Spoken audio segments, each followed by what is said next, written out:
The financial community's gone a little bit wild with news that AIG could sue the U.S. government over the bailout that it provided, even as the company's still running commercials thanking the U.S. taxpayers for helping them.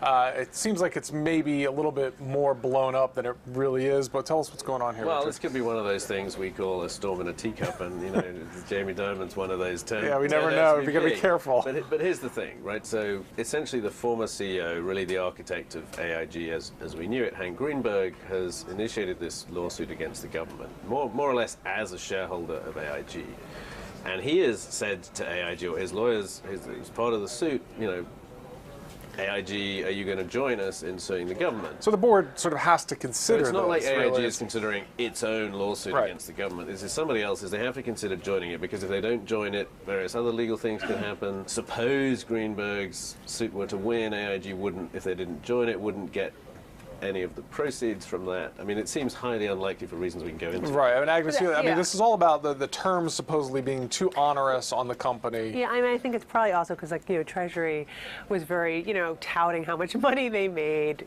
or taxpayers made on this bailout, right? So, but again, even when you look at how much, the government made on this, the rate of return is not that great. I mean, you have to kind of, again, go back to what happened in 2008. Like Warren Buffett, when he extended a lifeline to Goldman Sachs, exactly, it was a 10% dividend. When you look back at how much the government made, it's a 3 to 4% return. So again, look, we're not even talking about like they just made so much money. Well, the point was also to exact some sort of penalty. I mean, the government was stepping in. So two things. One, actually, there were a lot of complaints, mostly from AIG, at the time of the bailout, that the first iteration of the bailout was rather harsh. It was a little bit like, as I recall, not so different from what Buffett did with Goldman. It was a big injection of funds and a big requirement to pay interest back to the Fed. It was just the Fed at that point, I think. Yeah, and I think it was also less. It was still less than what Buffett was charging. But the bailout got a lot bigger, and it got restructured several times. And one of the things that happened was those most onerous terms were actually taken away.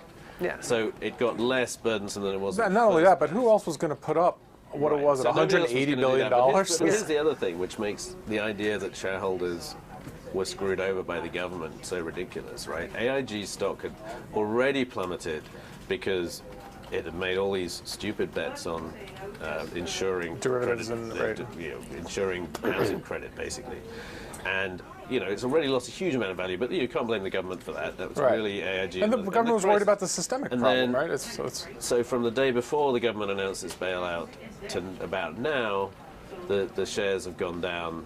Maybe, I think less than half, but call it half.